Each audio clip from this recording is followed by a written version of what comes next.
자, 할렐루야 하면 아멘으로 한번 인사하겠습니다. 할렐루야. 한 번 더 인사할까요? 할렐루야. 자, 우리 옆 사람 보고 이렇게 따라해서 한번 인사했으면 좋겠습니다. 아이고 깜짝이야. 인사하겠습니다. 웬 연예인이 앉은 줄 알았습니다. 인사하겠습니다. 여러분 날이 많이 덥죠. 특별히 이번 한 주 굉장히 무더위 가운데 우리가 보내게 되었는데요, 이 예배를 통하여서 하나님이 주시는 그 시원한 은혜가 흘러가게 될 줄 믿습니다. 지난주부터 우리가 말에 대해 살펴보고 있는데요, 지난주 말씀을 끝나고 나서 많은 분들이 저에게 이렇게 연락을 주셨어요. 어떤 분들은 목사님 말씀해 주신 대로 한번 말을 조심해 가며 함부로 말하지 않고 살아보겠습니다 라고 이렇게 결단하시는 분도 계셨고요, 또 많은 분들이 또 이렇게 연락을 주셨어요. 목사님, 주일날 남편하고 아내하고 싸웠는데 화해했습니다. 할렐루야. 오늘도 화해하는 은혜가 있을 줄 믿습니다. 그런 귀한 고백을 해주신 분들도 있었어요. 또 어떤 분은 저에게 전화해서 이렇게 얘기하시는 거예요. 목사님, 속이 너무 시원했습니다. 제가 그 사람 때문에, 그 사람의 말 때문에 참 힘들었는데 참 많이 위로가 됐어요 라고 이야기하시더라고요. 제가 그분의 이야기를 한참 들어주다가 힘드셨겠어요. 격려하며 위로하면서 마지막에 제가 이렇게 권면드렸습니다. 그런데 성도님, 이번에는 상대방의 말 말고 우리의 마음, 우리의 말을 먼저 좀 돌아보면 어떨까요? 라고 이렇게 권면드렸습니다. 여러분, 맞습니다. 우리는 말로 인해 상처를 받죠. 그러나 이 설교가 누군가의 말을 점검하는 시간이 아니라 나의 말, 내 말의 태도를 먼저 점검하여서 나 먼저 하나님 앞에서 바른 말을 결단하는 그런 시간 되었으면 좋겠습니다. 여러분, 우리가 먼저 변하면 상대도 변할 줄 믿습니다. 내가 이쁘게 말하고 내가 선하게 말하면 상대방도 선한 말로 돌아오게 될 줄 믿습니다. 자, 우리 그런 의미로 옷 한번 이렇게 인사합시다. 이쁘게 말하겠습니다. 아멘. 감사합니다. 자, 오늘 여러분과 말의 힘 두 번째 시간으로요, 죽이는 말, 살리는 말이라는 제목으로 하나님의 말씀 함께 나누도록 하겠습니다. 자, 여러분, 우리 지난주 성경에서 말씀하시는 말에 대한 이야기를 세 가지로 살펴봤습니다. 먼저 첫 번째는요, 성경에서는 말을 많이 하지 말아라, 적게 해라 라고 이렇게 이야기한다 나눴죠. 말이 많으면 내 올무가 되고 상대방을 괴롭게 할 수 있기에 말을 적게 하는 것이 맞다라고 나눴습니다. 그리고 두 번째는 말을 신중하게 해야 된다라고 함께 나누었습니다. 꼭 필요한 말인지 한 번 더 생각해보고 고민해보고 말해야 된다라고 이야기했습니다. 세 번째는 뭐였습니까? 함부로 말하지 말아라. 함부로 말해서는 안 된다. 상처 주는 말, 과격한 말, 공격적인 말을 하지 말아라 라고 이렇게 나누었죠. 그리고 우리가 설교 마지막에 이 한 주 동안 한번 결단해보자 라고 이야기했는데요, 여러분, 한 주 동안 잘 실천하셨습니까? 1부와 2부가 똑같네요. 굉장히 당혹스럽거든요. 괜찮습니다. 그래서 오늘도 준비했습니다. 우리가 어떤 말로 살아가야 될지 오늘 이어서 네 번째 그리고 여섯 번째까지 세 가지 말씀에 대해서 함께 살펴보기를 원합니다. 첫 번째입니다. 따라합시다. 거짓말하지 말아라. 자, 우리 잠언 4장 24절 말씀을 한 목소리로 다 같이 읽도록 하겠습니다. 시작. 비뚤어진 말을 내 입에서 멀리하라. 자, 성경이 말하는 네 번째 말의 태도는 거짓말하지 말아라입니다. 자, 여러분 중에 이 말에 동의하지 않을 분들은 아마 한 분도 안 계실 거라 생각되어집니다. 자, 그런데 놀라운 사실은 우리 모두는 거짓말하지 말아야 된다, 거짓말해서는 안 된다라고 생각하고 이야기하면서 동시에 거짓말을 밥 먹듯이 하며 살고 있다라는 거예요. 여러분, 표정이 내가 언제 했냐라고 이렇게 얘기하는데 아마 대부분 이런 경험 있으실 거예요.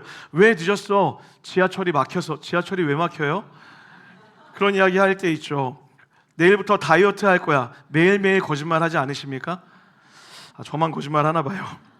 우리는 일상에서 크고 작은 말들, 크고 작은 거짓말들을 하며 살고 있다는 거예요. 놀랍게도 한 통계를 보니 모든 사람들이 적어도 하루에 두 번 이상은 거짓말을 한다라고 이렇게 이야기하더라고요. 거짓말은 생각보다 우리 삶에 깊숙이 그리고 일상적으로 자리 잡고 있습니다. 성경은 우리가 작은 거짓말에도 주의를 기울이도록 명령하고 있습니다.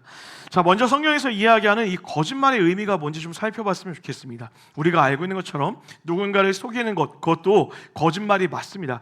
그러나 오늘 본문에서는 그 거짓말의 의미를 조금 더 확장시켜서 이야기하고 있는데요, 구부러진 말, 삐뚤어진 말도 거짓말이다 라고 이렇게 이야기합니다.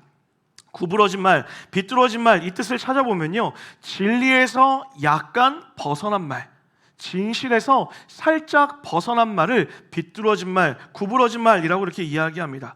자, 그래서 성경이 말하는 거짓말은 단지 속이는 것만을 이야기하는 것이 아니라 과장해서 말하는 것, 축소해서 말하는 것, 이것 또한 거짓말이다라고 이렇게 이야기하는 것입니다.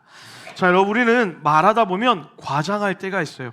또 말하다 보면 우리를 축소할 때도 있습니다. 이유가 무엇입니까? 드러내고 싶을 때, 또는 나를 숨기고 싶어서 과장하여 축소하여 거짓말할 때도 있다라는 거예요. 예를 들면 이런 겁니다. 여러분, 제가 먼저 회개하며 여러분의 용서를 구하며 말씀을 좀 나누려고 해요. 여러분, 우리 교회가 교적에 등록되어 있는, 제적에 등록되어 있는 숫자가 지난주로 봤을 때 저희가 1년 이상 출석하는 분들을 대상으로 했을 때 봤을 때 499명이 등록이 되어 있더라고요. 엄청난 숫자가 등록이, 저도 깜짝 놀랐어요. 와, 너무 많은 숫자, 너무나 감사하다라는 생각을 하게 되었어요. 지난주 여러분, 제가 선교훈련 다녀왔잖아요.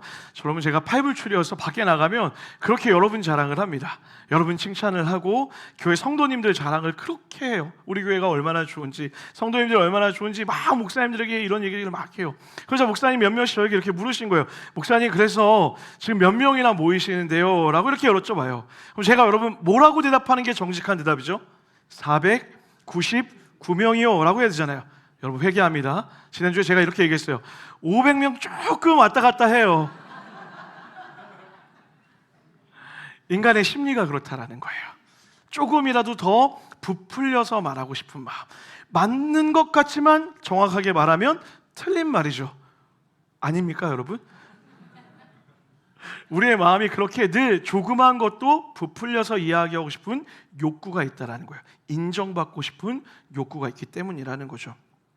또한 성경이 말하는 거짓말은요, 추측해서 말하는 것도 거짓말이다라고 이야기해요. 내 생각에는 말이야, 그런데 아마 이럴 거야 라고 하는 추측의 언어들, 마치 정확하지 않은데 정확한 것처럼 말하는 것도 거짓말이라는 것이죠. 자, 여러분, 인터넷 기사를 보십시오. 얼마나 자극적인 제목들이 많습니까? 그런데 막상 들어가면 마치 사실인 것처럼 적어놨지만 추측성 기사일 경우가 거의 대부분인 것을 보게 되어져요. 정확하게 알지도 못하면서 이럴 거야, 저럴 거야 라고 추측한다라는 거죠. 그리고 결국엔 그 추측이 번지면 그랬대 라고 이야기하고, 그 결과 마지막에는 확실해 라고 그 말이 번져 나가게 되는 것이죠.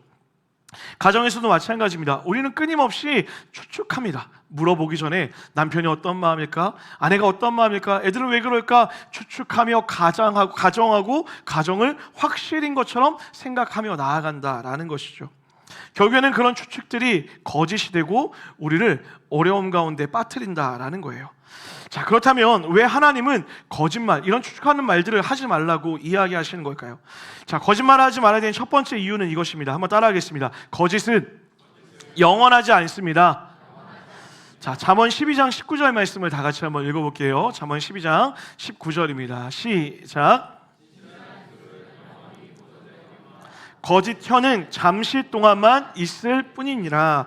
사랑하는 여러분, 거짓말은 반드시 드러나게 되어 있습니다. 진실한 입술은 영원히 보존되지만 거짓 혀, 거짓말은 반드시 드러나게 되어 있다라는 거예요.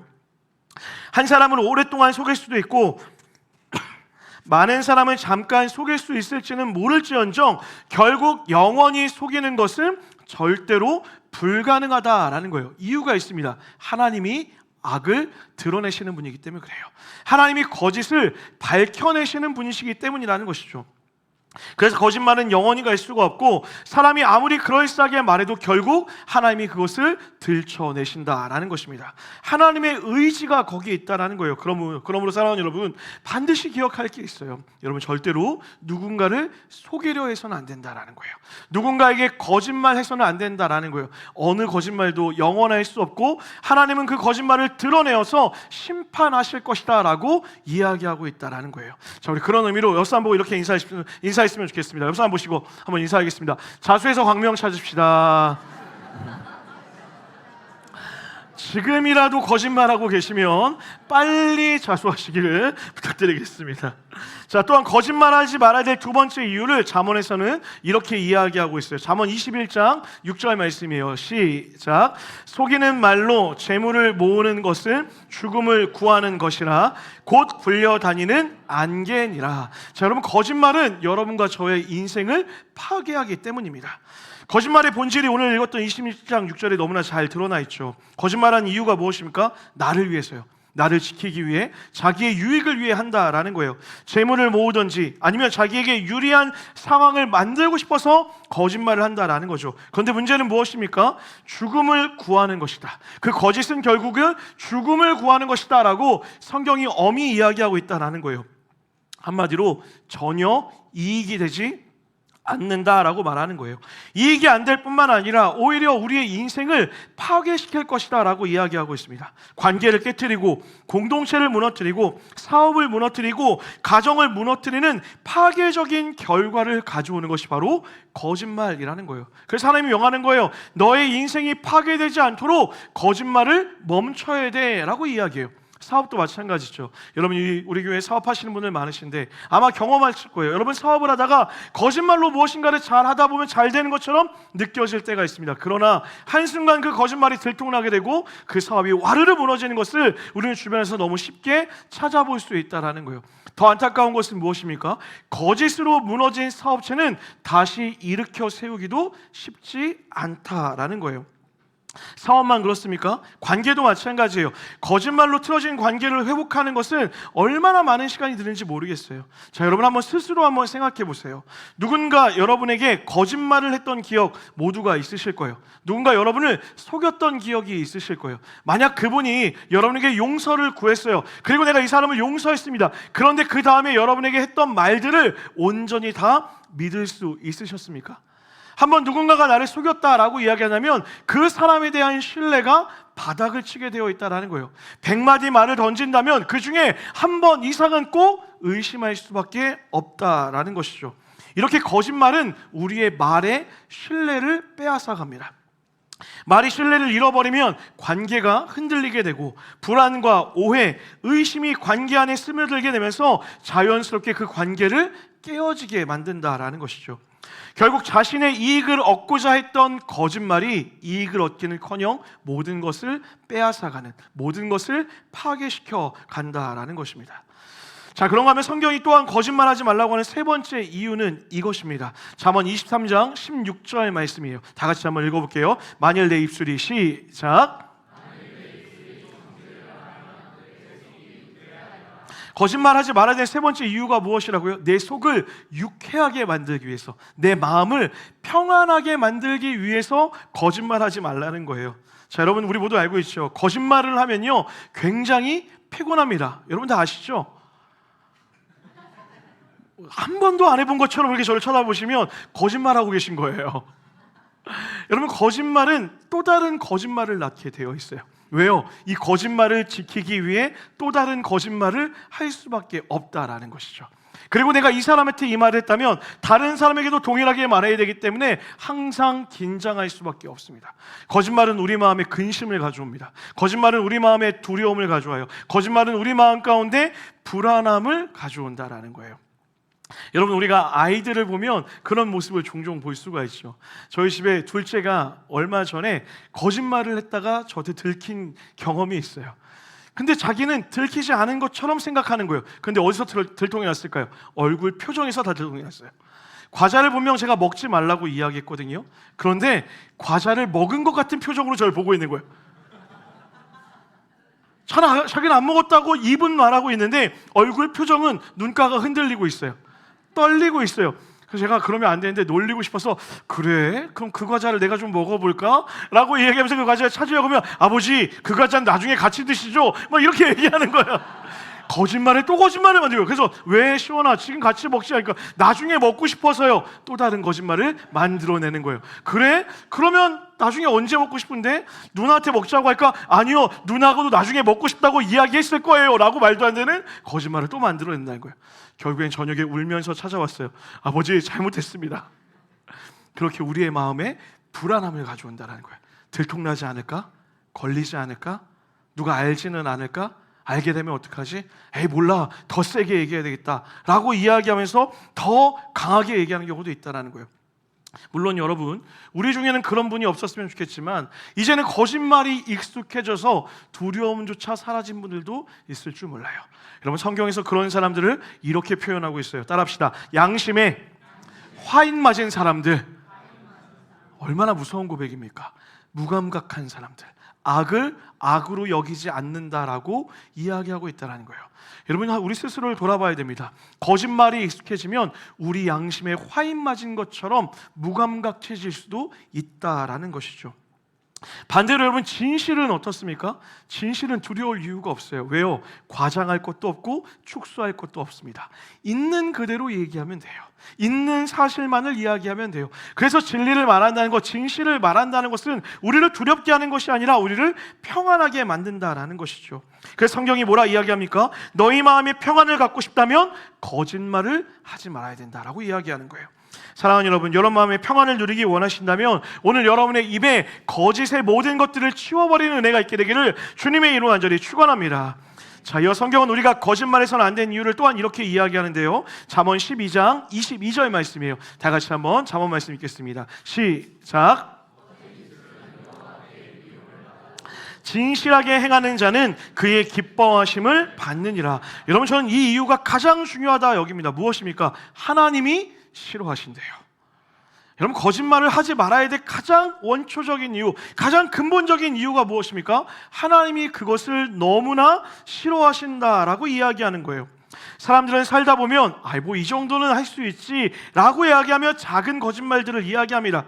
여러분, 작다면, 거짓말이 작으면 괜찮을까요? 아니요. 거짓말은 작던 크던 하나님 보시기에 동일한 악이라고 이야기하는 거예요. 성경 어디에도 이것은 작은 거짓말, 이것은 큰 거짓말, 그러니 작은 것은 괜찮다라고 이야기하지 않습니다.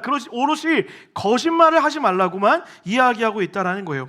계시록 22장 15절에 보면 이런 표현이 나와요. 다 같이 한번 읽어보도록 하겠습니다. 시작. 개들과 점술가들과 음행하는 자들과 우상 숭배자들과 및 거짓말을 좋아하며 지어내는 자는 다 성 밖에 있으리라. 자, 성 밖에 있다라는 것은 하나님의 구원으로부터 멀어졌다라는 의미를 은유적으로 보여주는 거예요. 자, 근데 여러분, 중요한 사실이 있습니다. 이 거짓말하는 사람을 누구와 비교하고 있습니까? 개들과 점술가들과 음행하는 자들과 심지어는 살인하는 자들, 우상숭배하는 자들과 동일한 선상에서 이야기하고 있다는 거예요. 다시 말해, 하나님의 눈에는 살인하는 것과 거짓이 동일한 죄로 여겨진다라는 것이죠. 여러분, 그 말은 우리가 이 거짓말에 대해서 엄중한 경고를 받아들일 수 있어야 된다는 거예요. 여러분, 거짓말해도 괜찮지 않습니다. 거짓말해도 괜찮지 않아요. 하나님은 그것을 악하다라고 이야기해요. 그리고 하나님은 그 악을 반드시 심판하시겠다라고 말씀하고 있다라는 거예요. 그러므로 우리는 이 악에 대해서 두려움을 가지고 경계하며 지키도록 애써 노력해야 된다라는 거예요. 여러분, 우리가 거짓말을 계속해서 하는 이유가 무엇일까요? 이 거짓말을 하는 것이 얼마나 큰 죄인지를 깨닫지 못하기 때문이라는 거죠. 이 죄에 대한 결과를 안다면 우리가 두려워할 것이고 그 두려움으로 우리가 거짓말을 멈춰설 수 있다라는 거예요. 마찬가지입니다. 하나님의 그 엄중한 경고를 오늘 우리가 이 마음 가운데 새길 수 있어야 돼요. 사랑하는 여러분, 주님은 거짓을 싫어하십니다. 믿으시면 아멘 합시다. 그러기에 우리가 우리의 입술에서 거짓이 나오지 않도록 늘 조심하고 노력하고 수고해야 된다라는 거예요. 주님이 그래서 우리에게 이렇게 또한 명령해요. 잠언 17장 7절 말씀이에요. 제가 읽어드릴게요. 지나친 말을 하는 것도 미련한 자에게 합당하지 아니하거든 하물며 거짓말을 하는 것이 존귀한 자에게 합당하겠느냐. 자, 여러분, 이것이 무슨 말일까요? 사랑하는 여러분, 여러분과 저는 하나님 보시기에 존귀한 존재일 줄 믿습니다. 다시 한번요. 하나님 보시기에 여러분과 저는 존귀한 존재일 줄 믿습니다. 그러니 뭐라 이야기하는 거예요? 존귀한 너희에게는 거짓말이 어울리지 않다라는 거예요. 하나님의 자녀인 너희에게 이 거짓말이 합당키냐 하냐라고 이렇게 반문하고 있다라는 것이죠. 그러므로 우리에게 뭐라고 이야기하는 거예요? 하나님의 창조된 존재만큼, 하나님의 사랑스러운 그 존재만큼 우리의 입술을 지키고 거짓을 말하지 않도록 노력하라고 이야기하는 거예요. 그러면 저는 사랑하는 이음동산의 모든 성도들이 이런 믿음의 결단이 있었으면 좋겠습니다. 잠언 8장 7절 말씀인데요, 우리 믿음의 결단과 고백으로 큰 목소리로 읽도록 하겠습니다. 시작. 내 입술은 악을, 우리 한 번 더 읽겠습니다. 시작. 내 입술은 악을 미워하느니라. 여러분의 고백되기를 주님의 이름으로 완전히 축복합니다. 우리의 입술은 무엇을 말한다고요? 진리만을 말하는 것입니다. 할렐루야. 내 입술은 악을 미워하는 거예요. 거짓을 미워하는 거예요. 하나님이 싫어하는 그 악한 거짓말들을 몰아내고 진리만을 말하겠다라고 결단할 수 있어야 된다는 거예요. 이번 한 주 여러분의 삶에서 작은 거짓말, 큰 거짓말을 구분하는 것이 아니라 진리만 말하며 살아가는 은혜의 발걸음 되기를 주님의 이름으로 완전히 축복합니다. 자, 그런가 하면 성경이 우리에게 말하는 말에 대한 5번째 내용은 이것이에요. 우리 한 번 더 따라합니다. 보복하는 말을 하지 말아라. 잠언 20장 22절 말씀입니다. 한번 읽어보도록 하겠습니다. 시작. 여호와를 기다리라. 그가 너를 구원하시리라. 하나님은 우리가 거짓으로 말하는 것과 더불어 절대로 해서는 안 되는 말이 있다라고 가르치세요. 그것이 무엇입니까? 보복하는 말이요. 원수 갚는 말들을 해서는 안 된다라고 이렇게 이야기해요. 물론 우리가 입으로 내가 누구를 복수할 거야 라고 말하는 사람들은 많지 않을 거라 생각되어집니다. 그러나 여러분, 종종 이런 표현 쓰지 않으십니까? 너 어디 한번 두고 보자. 너도 똑같이 당하게 될 거야. 내가 너 얼마나 잘 사는지 지켜볼 거야. 너는 어떻게 하는지 내가 지켜볼 거야 라는 그런 표현들, 여러분 우리 가끔 사용하지 않습니까? 여러분, 이런 것들이 보복하는 말, 원수 갚는 말이라고 이야기하는 거예요. 참 흥미로운 것은 잠언의 내용들을 보면 대부분은 굵직굵직한 카테고리로 이렇게 기록되어 있어요. 거짓말하지 말아라, 말을 적게 하라라, 이렇게 되어 있는데요, 오직 이 부분만, 복수하지 말아라, 원수 갚지 말아라 라는 이 표현들만 구체적으로 명시하고 있다는 거예요. 그 말은 무엇입니까? 하나님이 이것을 너무나 중요하게 여기고 있다는 거예요. 자, 여러분, 이것을 조금 확대해서 이야기하면 보복하는 말은요, 화가 나서 하는 말들을 이야기합니다. 내 화를 풀기 위해 하는 말들을 하지 말아라 라고 이렇게 이야기하는 거예요. 여러분, 말이라는 것은 그 말의 동기가 참 중요합니다. 어떤 마음의 동기를 가지고 말하냐에 따라 말의 모양이 달라지죠. 상대방의 유익을 위해서 하는 말이냐, 아니면 내 감정을 풀기 위해 내 유익을 위해서 하는 말이냐에 따라서 말의 모양과 내용이 달라지게 되어 있다는 거예요. 어떤 말은 그래서 안 해도 되는 말들이 있어요. 어떤 말입니까? 내 감정을 쏟아내고 싶은 말이요. 특별히 부부싸움 하다 보면요, 여기까지만 해도 되는 말들을 내 감정을 풀고자, 내 마음의 답답함을 풀어내고자 쏟아내는 나쁜 말들이 있다라는 거예요. 이게 어떤 말이라고요? 보복하는 말이에요. 상대방의 감정이 어떻든, 상대방의 상황이 어떻든 내 감정에 충실한 마음대로 그냥 쏟아내고 마는 말들을 보복하는 말이라고 이야기하는 거예요. 그리고 이렇게 이야기합니다. 너도 그때 나한테 이렇게 말했잖아. 너도 그때 나한테 이렇게 행동했잖아. 너도 그때 나한테 이런 식으로 말했잖아.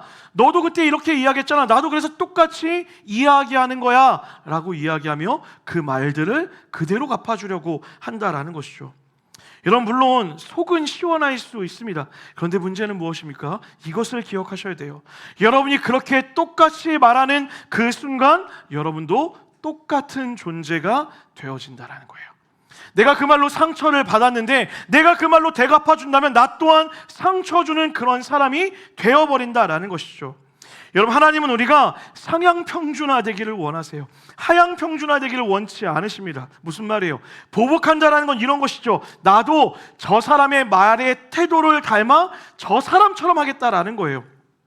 더욱이 보복하는 말은 하나님 보시기에 부끄럽고 악한 것입니다.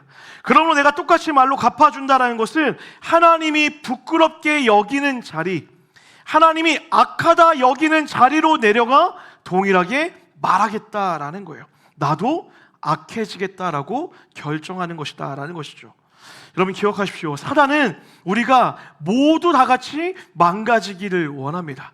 그러나 반대로 하나님은 어떠십니까? 우리 모두가 다 같이 살기를 원하십니다. 동의하시면 아멘 합시다. 사단의 속삭임에 넘어가시면 안 돼요. 기억해야 돼. 뭐라고 이야기합니까? 그 말로 상처받았지, 기억해, 그리고 생각해, 그리고 갚아줘야 돼. 여러분, 이런 사람들의 특징이 무엇인 줄 아세요? 언제 갚아줄지 늘 고민한다라는 거예요. 언제 똑같이 말해줄지 그때만 기다리고 있어요. 그리고 그때가 등장하면 이때다 싶어서 이때야, 당신이 그때 이렇게 이야기했잖아 라고 이야기하며 동일한 말로 뱉어서 이야기한다는 거예요.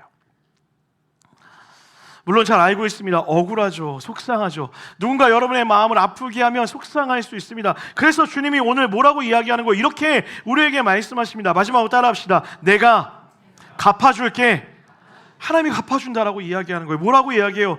너를 더럽히지 마. 너의 입술을 더럽히지 마. 악한 것은 내가 갚아주는 거야. 너의 입술을 더럽힐 필요 없어. 존귀한 너의 모습을 더럽힐 필요 없어. 악은 내가 심판할 거야 라고 이야기하는 거예요. 사랑하는 여러분, 저는 믿습니다. 하나님은 공의의 하나님이십니다. 할렐루야. 하나님은 악한 것을 내버려 두지 않으시고 심판하시는 분이라는 거예요. 하나님의 때에 하나님이 반드시 그의 연약함과 그의 잘못을 깨닫게 하실 거라는 거예요. 그러니 우리는 우리의 입술과 우리의 마음을 지키며 건강한 말들, 하나님이 기뻐하시는 말들을 할 수 있도록 노력해야 된다라는 거예요. 저는 우리 사랑하는 이음의 가족들이 가정 안에서, 공동체 안에서 보복하는 말로 서로에게 상처를 주는 공동체 되는 것 아니라 하나님의 마음으로 인내하며 참으며 기다릴 수 있는 깨끗한 말로 나아가는 여러분 되시기를 주님의 이름으로 간절히 축원합니다. 자, 그렇다면 마지막으로 이제 우리는 어떤 말을 하는 게 맞을까요? 오늘 한 가지만 살펴보고 다음 주도 이어서 살펴볼게요. 우리 한번 따라합시다. 선한 말을 하라. 잠언 15장 26절이에요. 다 같이 한번 읽겠습니다. 잠언 15장 26절입니다. 시작. 선한 말은 정결하니라. 그래서 오늘 하나님이 우리에게 주시는 제안은 무엇이냐면요, 선한 말을 하도록 노력하라는 거예요. 말을 적게 하고, 그리고 기다리고 신중하게 말하고, 더불어서 험한 말을 하지 말고, 오늘 이야기했던 것처럼 거짓을 말하지 말고, 보복하는 말을 하지 말고 반대로 선한 말을 하도록 노력하라고 이야기해요. 자, 말이라는 것은 그 동기가 중요하다라고 말씀드렸죠. 선한 말을 한다는 것은 내 안의 동기가 상대에게 유익이 되는 말을 하는 것을 의미합니다. 실제로 여러분, 선하다라는 것을 원어로 찾아보면 이런 의미로 해석되어지더라고요. 상대에게 유익을 주는 사랑이 담긴 말. 다시 한번요. 상대에게 유익을 주는 사랑이 담긴 말, 이것을 성경에 선한 말이라고 번역하고 있다는 거예요. 그러면 여러분, 우리가 해야 되는 말이 무엇입니까? 상대를 유롭게, 상대를 이롭게 하는, 상대에게 유익이 되어지는 말들을 할 수 있어야 된다라는 거예요. 여러분, 지난주에 우리는 말하기 전에 한 번 더 생각해 보라고 이야기했습니다. 이 말이 상대에게 유익을 주는 말인지 생각해 보며 말할 수 있어야 된다라는 거예요. 자, 그렇다면 구체적으로 선한 말, 상대방에게 유익을 주는 말은 어떤 말일까요? 첫 번째는요, 축복하는 말들을 하는 거예요. 원수 갚고 저주하는 말이 아니라 축복하는 말이요. 잘 될 겁니다. 잘하실 수 있습니다. 반드시 해낼 줄 믿습니다. 잘 될 거라 확신합니다. 걱정하지 마세요. 염려하지 마세요. 지나갈 줄 믿습니다. 라고 하는 축복의 메시지들이 바로 하나님이 기뻐하시는 선한 말들이라는 거예요. 우리 그런 의미로 없어 한번 인사할까요? 잘 될 줄 믿습니다. 한 번 더요. 걱정하지 마십시오. 여러분, 축복하는 말에는 이런 의미가 담겨져 있어요. 지금을 넘어 미래를 보는 언어. 지금을 넘어 미래를 보는 언어. 너무 문장을 잘 풀지 않았습니까? 누가 있을까요? 제가 썼어요. 좀 우스갯소리지만요, 축복은 지금을 보고 하는 것이 아니라 뭘 보고 하는 거예요? 미래를 보면서요. 소망을 보면서요. 누가 그러더라고요. 목사님, 축복하는 말들은 대부분 뻥 아닙니까? 라고 이렇게 얘기해요. 왜 그렇습니까? 라고 물었더니 전혀 그런 모습이 보이지 않잖아요 라고 이야기하더라고요. 맞습니다. 어찌 보면 지금은 그런 모양, 그런 모습이 아닐 수 있어요. 그러나 하나님이 이야기하는 축복의 말들은 무엇입니까? 그렇게 되기를 소망합니다. 그리고 그 말 안에 한 가지가 더 담겨 있는 거예요. 그렇게 되도록 기도하겠습니다 라고 하는 결단이 담겨 있다는 거예요. 그러므로 여러분, 그리스도인이 축복의 말을 한다는 것은 무엇이냐면 단지 입에 발린 소리, 단지 기분을 좋게 하는 말을 하는 것이 아니라 내가 당신의 삶이 그렇게 되도록 응원하며 기도하겠습니다 라고 하는 그 마음의 결단이 담겨 있는 고백이라는 거예요.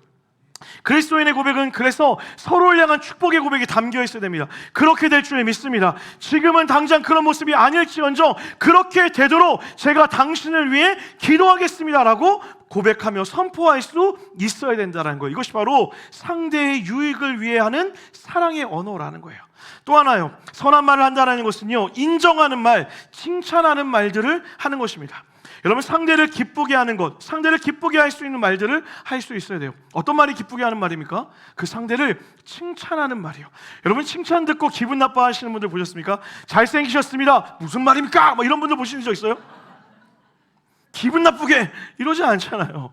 칭찬은 고래도 춤추게 된다고 얘기해요. 칭찬은 우리의 영혼을 기쁘게 만든다라는 거예요. 여러분, 저는 부정적인 언어를 참 많이 가지고 살았던 사람 중에 하나였어요. 누가 저에게 이렇게 얘기했어요. 회색 인간이라고. 세상을 너무 회색빛으로만 바라본다고. 저희 20대 후반까지만 해도 늘 그렇게 부정적인 시선을 가지고 살았던 것 같아요. 그런데 어느 날부터 제 말에 입술의 고백을 받기 시작했어요. 칭찬하는 말들, 격려의 말들, 인정하는 말들, 축복의 말들을 쏟아내기 시작했어요. 그렇게 노력하다 보니 정말 그런 은혜들이 생겨나더라고요. 실제로 집에서도 제가 참 많이 노력합니다. 제가 집에 가면 아내에게 종종, 아니 아주 자주 이렇게 얘기해요. 여보, 무슨 일이야? 처녀 때보다 더 이뻐진 것 같아. 안 믿으시는데 저희 아내를 쳐다보지 마세요, 여러분. 찾지도 마시고. 제가 그렇게 자꾸 얘기해요. 심지어 어제도 얘기했어요. 그럼 저희 아내가 굉장히 어디서 이상한 말을 배우셔갖고 이렇게 얘기해요. 아우, 킹받아 라고 이렇게 얘기해요. 제가 놀리는 것 같은 거예요. 근데 진심이에요. 진심이에요. 왜 안 믿어? 얼굴이 제가 빨개졌나요? 왜 안 믿으세요? 여러분, 더 놀라운 사실이 뭔지 아세요? 그렇게 말하니까 정말 그렇게 보여요. 원래 그렇지 않다는 건 아니에요. 수습이 잘 안 되네요, 오늘. 잘못된 예화를 들었어요. 말하면 실제로 그 사람이 그렇게 보여요. 사랑스러워 보이고 아름다워 보이고 함께하고 싶어진다라는 거예요. 칭찬은 우리를 기쁘게 합니다. 하나님의 말은 우리가 서로를 기쁘게 하도록 우리의 입술을 지으셨어요. 그런데 우리의 마음은 뭐예요? 늘 항상 저주하기 바빠요. 판단하기 바빠요. 비판하기 바쁘다라는 거예요. 그런데 판단과 비판의 말은요, 우리의 마음을 늘 괴롭게 만들어요. 회색빛이 되게 만든다는 거예요. 칭찬하고 인정하는 말은요, 우리를 기쁘게 한다라는 거예요. 어떻게 할 수 있을까요? 여러분, 매 주일마다 여러분이 경험하고 계시잖아요. 여러분, 제가 이상기 집사님 멘트를 딱 깜짝 놀랐어요. 이음동산교회 한 주의 예배, 주일 예배 때 인사하는 횟수가 26번까지 간 적이 있었대요. 제가 깜짝 놀랐어요. 그렇게 많이 하나? 그런데 여러분, 그거 아십니까? 인사하는 거 싫어하는 것 같지만 인사하면 그렇게 웃으세요, 여러분이. 아니었나 봐요. 서로를 향해 아름다우십니다, 이쁘십니다. 오늘도 뭐라고 인사했어요? 뭐라고 했죠? 제가 말해놓고도 까먹었어요. 아이고 깜짝이야, 뭐라고, 외계인이 있었다고. 그게 아니었죠. 뭐라고 했죠? 제가 뭐라고 적었죠? 연예인이 있는 줄 알았어요. 제가 안 했나요? 그럼 한번 합시다. 역사 보고 인사하죠. 아이고 깜짝이야, 인사하겠습니다. 아이고 깜짝이야, 웬 연예인이 있는 줄 알았습니다. 보세요, 여러분. 웃고 계시잖아요. 웃고 계시잖아요. 서로를 칭찬하고 서로를 격려할 때 우리 안에 기쁨이 일어난다는 거예요. 하나님은 우리가 서로의 말을 통해 웃게 하기를 원하십니다. 믿으십니까? 서로의 말을 통해 서로를 행복하게 하기를 원한다라는 거예요. 죽이는 말, 괴롭히는 말이 아니라 살리는 말을 통해 서로를 살아나게 하는 통로로 여러분과 저를 사용하기를 원하신다라는 거예요. 여러분, 질문 드려볼게요.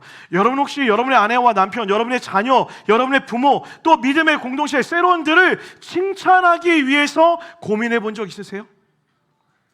좋은 말을 해주기 위해서 고민해 본 적 있으시냐라는 거예요. 돌아가 봅시다. 여러분, 우리는 보복하는 말 하기 위해서 어떻게 한다고요? 그 때를 기다린다고요.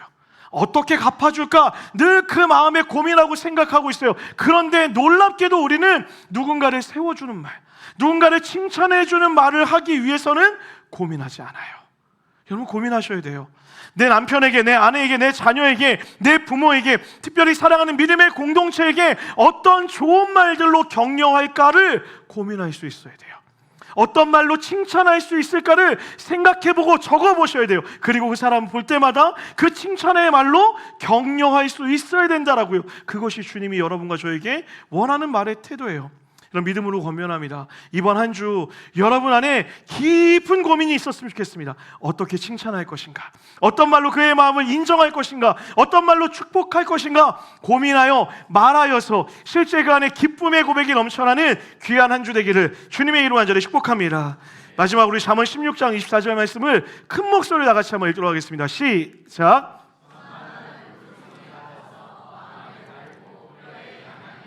믿으시면 아멘 합시다.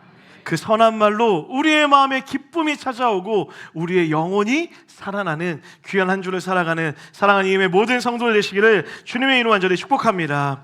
말씀 마무리하려고 합니다. 여러분, 제가 이 설교를 준비하면서 묵상하는 찬양이 하나 있어요. 강명식 찬양사님의 승리라는 찬양이에요. 아주 오래된 곡입니다. 그 승리라는 찬양의 가사가 이런 고백이 있습니다. 잘 들어보세요.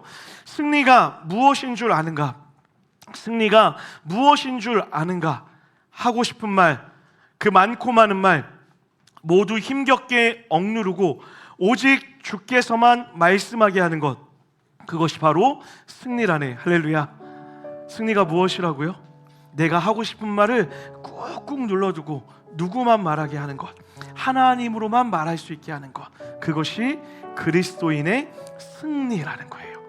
내가 하나님을 믿어 많은 축복을 누리게 되었다? 물론 그것도 승리겠죠. 그러나 더 큰 승리는 무엇이라고요? 내가 하고 싶은 나의 죄된 말들을 쏟아내는 것이 아니라 하나님의 말이 나오게 되어지는 것, 그것이 그리스도인의 진정한 승리라는 거예요. 지난주 우리는 제2의 세 가지 황금문이라는 것에 대해서 살펴보았죠. 그리고 제가 월요일날 여러분에게 기도 편지를 보내면서 우리가 반드시 지나야 되는 한 가지 문이 더 있다라고 말씀드렸어요. 다 보셨죠? 보셨을 거라 생각되어져요. 자, 이것이 하나님이 기뻐하시는 말인가? 우리는 늘 한 가지 문을 더 거쳐가야 돼요. 하나님이 기뻐하시는 말을 내가 하고 있는가? 만약 그렇게 우리가 하나님이란 문 앞에 서 있다면 우리는 거짓을 말하는 것을 멈추게 될 거예요.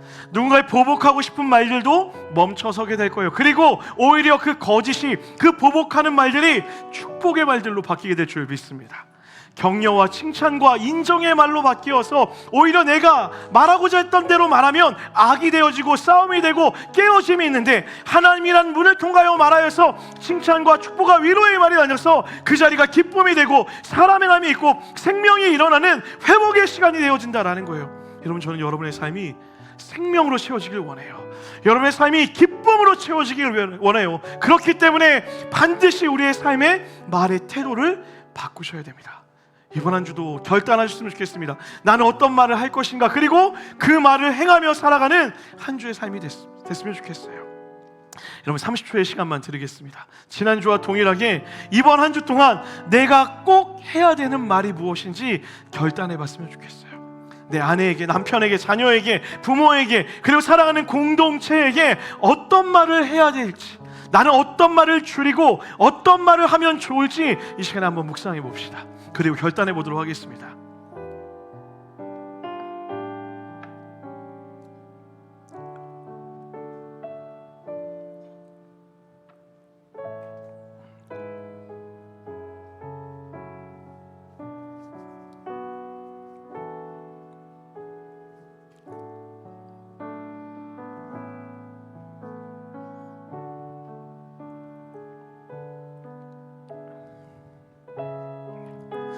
이제 그 마음 가지고 우리 같이 한번 찬양했으면 좋겠는데요.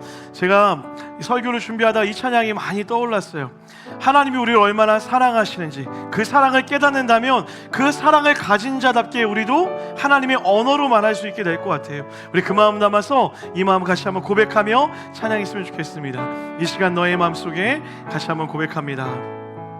이 시간 너의 마음속에, 이 시간 너의 마음속에 하나님의 사랑이 가득하기를, 하나님 사랑이 가득하기를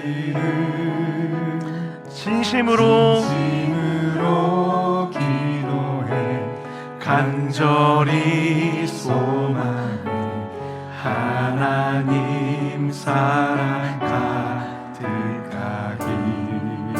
하나님은 너를 사랑해. 하나님은 너를 사랑해 얼마나 얼마나 너를 사랑하시는지, 얼마나 너를 사랑하시는지, 너를 위해 저 별을 만들고 위해 저 별을 만들고 세상을 만들고 여러분의 존재가 그런 존재입니다.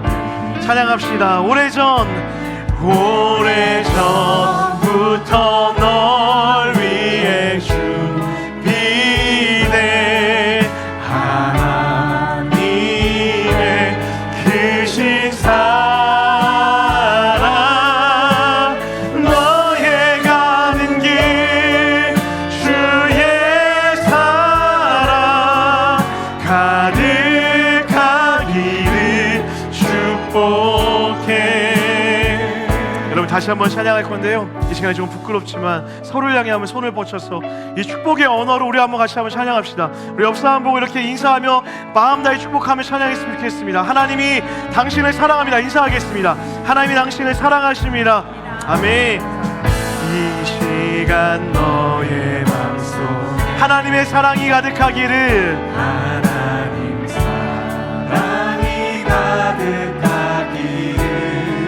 진심으로 간절히 소망합니다. 간절히 소망. 아멘. 하나님 사랑 가득하기를. 고백할까요? 하나님은 너를 사랑해. 하나님은 너를 사랑해. 그 하나님이 여러분을 얼마나 사랑하는지 모릅니다. 얼마나 너를 사랑하시는지. 아멘. 너를 위해 세상을 만드신 주님, 세상을 만들고 아들을 보내. 축복할까요? 오래전부터 널 위해 준비된 하나님의 크신 사랑, 너의 가는 길 주의 사랑 가득하기를. 우리 한 번 더요. 서로 향해 축복하며 나아갑니다. 오래전부터 널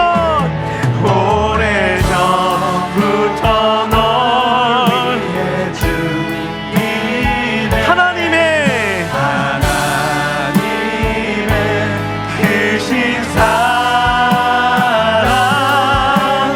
너의 가는 길 주의 사랑. 우리 마지막으로 한 번 더 고백하며 나아갑니다. 오래전부터 널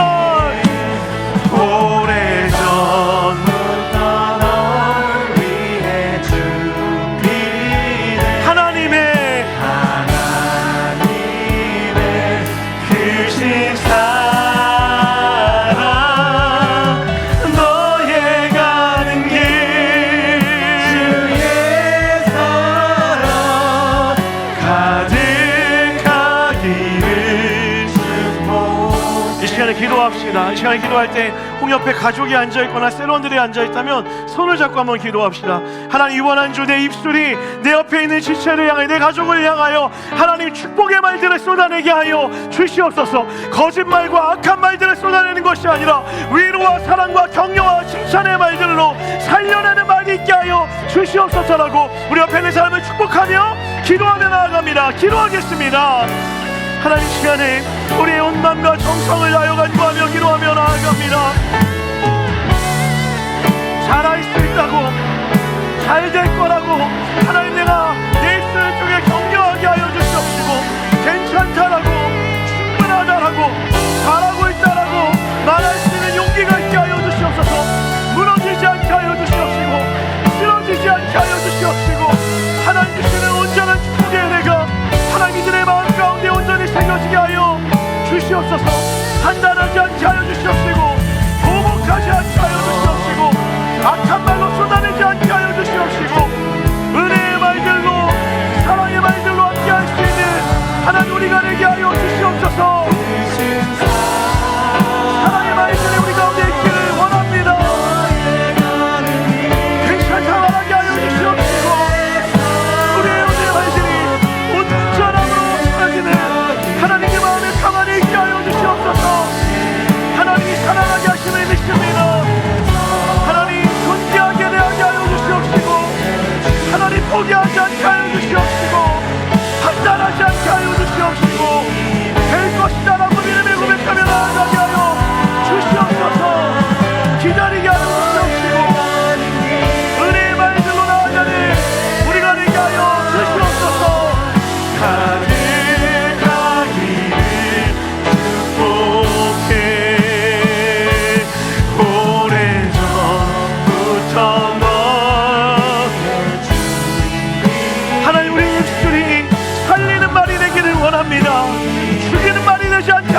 주시옵시고 살려낼 수 있는 말이 되게 하여 주시옵소서. 주의 사랑 가득하기를 축복해. 하나님이 우리를 존귀한 하나님의 자녀로 지으셨음을 믿습니다. 자녀답게 말하게 하여 주시옵소서. 그러니 하나님, 내 입술에 거짓과 보복하는 말들을 사라지게 하여 주시옵소서. 악한 말들로 상처 주는 것에 빠르지 않게 하시고 하나님의 마음으로 말할 수 있는 우리가 되게 하여 주시옵소서. 그래서 하나님, 이 한 주 우리의 입술이 축복의 말들로 가득하기를 원합니다. 인정의 말들로 가득하기를 원합니다. 선한 말들로 채워지게 하여 주시옵소서. 가정 안에서, 직장 안에서, 그리고 부르신 믿음의 공동체 안에서, 함께하는 모든 관계 가운데서 하나님의 입술로 선한 말들을 하게 하여 주시옵시고 그 선한 말들을 통하여 공동체와 함께하는 모든 것을 살려낼 수 있는 믿음의 통로, 축복의 통로로 쓰임받는 우리 모든 이음의 성도들 될 수 있도록 축복하여 주시옵소서. 이번 한 주도 그렇게 우리 입술을 지키게 하시며 은혜의 통로로 살아가게 하실 줄 믿사오며 이 모든 말씀 살아서 역사하시는 예수님의 이름으로 기도드렸습니다. 아멘. 우리 하나님께 감사 영광의 박수 한번 올려드리겠습니다. 아멘.